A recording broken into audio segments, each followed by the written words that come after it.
and welcome back to Akron Buzz. My name's Clayton, and today I'm joined with Brittany Dobish from the Nightlight Cinema, and you're the artistic director. Yeah. Go ahead and want to tell me a little bit about what the Nightlight is and some of the things that you guys do around the community. Sure. So we are if nobody knows, that we are a 501c3 nonprofit cinema in the heart of downtown Akron. We show all independent films, but also the run-of-mill stuff that we don't really show in landmark theaters across the country. So we like to go for the independent stories, right? You know, stories that really touch people like pretty profusely and have stories worth coming back for. So we like that. Hit the Nightlight. Yeah, I've gone to the Nightlight previously in the past. We discussed that earlier, and I love the feel of it. It's a pretty small theater, and I feel like you guys really pride yourself in that. Again, you're a nonprofit, and you show kind of indie films and more artistic type films. What is your process typically when you go to choose what to play at the cinema? So it's all based on, I love like Akron's audiences, and I'm not directly from here. So like, it was interesting to learn even though I'm from Cleveland, it's like a different kind of audience. There's a more like home-like atmosphere, I think, in Akron that really their audiences crave for stories that are compelling, and trying to think. When it comes to choosing films, I listen a lot to them, the audiences, and people leave suggestions a lot of the time. But I look for also, as much inclusivity as possible. So where we have stories from, a lot of different kinds of cultures, and I like to look at that. I also run the Nightlight Film Society, which is an essential film series in which we show films that, are repertory, which is like, before probably like I would say probably in like 1920, or but also like that starts until now. Like we do a wide variety of cinema that I feel people need to see on the big screen and need to experience in the theater and amongst people that love the same things they do.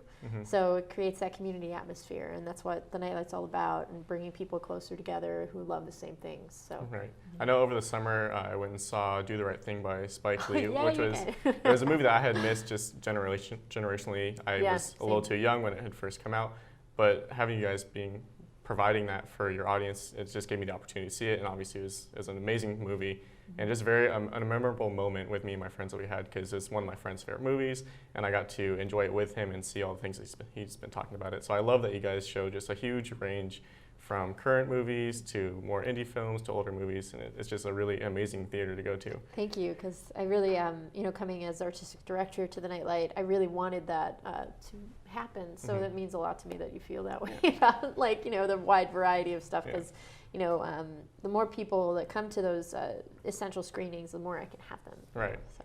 Another thing I love about the Nightlight is that obviously you don't see in many other theaters, is that you guys give a brief synopsis of the film before going on. Sure. What kind of started that, I guess, tradition or idea to do that and kind of build it personally? So I have been a part of the Nightlight for 3 years now, and a lot of people don't know that I did start as a show leader.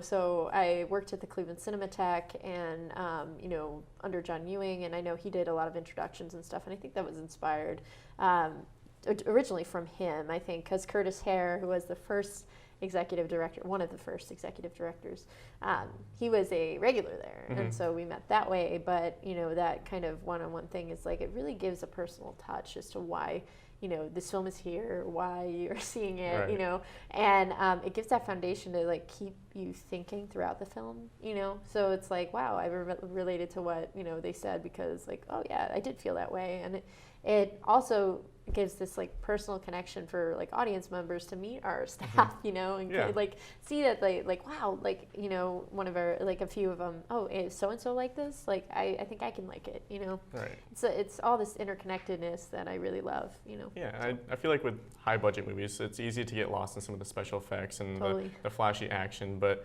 with more of the A24 movies, I guess you guys show a lot. Oh, we do. And when you give that pre-synopsis of, oh, I really enjoyed this character's progression through the film, and you keep an eye out for that, you really pay attention to the writing and the director of photography and their work that they chose, and every little detail that really goes into making a movie that you sometimes can get lost in some of these other kind of high budget, like Avenger movies, all those other things. So that's another thing I just really appreciate about the cinema. Yeah. What first got you into your passion for film and cinema?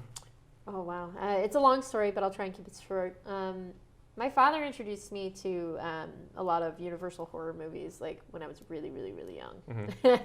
Like probably way younger than I should have watched that stuff. But I really loved this connection, and also I saw Little Rascals series, like the black and whites, and a lot of those shorts that I grew up on, as opposed to a lot of my friends. So I think I was introduced to film pretty early on, but I didn't know exactly that would be the thing that really like connected me, because I love building and connecting with other people and relationships, and that kept me closer to my family, because this is something that we thrived on and really loved together. And so from then on, I got introduced to a lot of films through mutual friends. And I saw Metropolis for the first time, Fritz Lang's 1927 film, and it's a German expressionist film. Those of you who haven't seen it, it's absolutely impeccable. I saw it even on a small screen, but I was like, seeing all these different kinds of directors too, like not only Fritz Lang, but I was looking into some independent directors from the 60s. John Cassavetes is one of my personal favorites. And I saw a lot of stuff that just kept me researching and looking into things. And then I got my job at the Cleveland Cinematheque because I wanted to watch Metropolis with the Alloy Orchestra, and I was begging for tickets way before they were even introduced, because I was thinking, if I love this movie this much, I know so many other people have to, Yeah, you want to share your passion and kind of spread that out to the Akron community. It kind of outgrew that, from that one, like several cinematic moments, magic, I would call it. And then I just really started out from there, and I've been going strong ever since. Because my work, like a lot of people also don't know, I'm an artist, and I was involved with a lot of performance art, and and my degree is actually in textiles. That degree I got from the Cleveland Institute of Art kind of led me to search out. I didn't have really confines to one specific type, so that allowed me to look at artists that I felt really compelled in, and I would.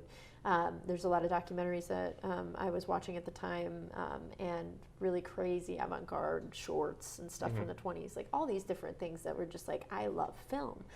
And I didn't even start out with that artistically. Right. But, it was cool that it just kind of nabbed me and found me in my spot. So. And now you're to where you are now? Yeah. All right, well, thank you so much for talking to me today. Sure. And thank you guys for watching. Make sure you follow Akron Buzz on Facebook and YouTube channel, and we'll be sure to check you guys out next time.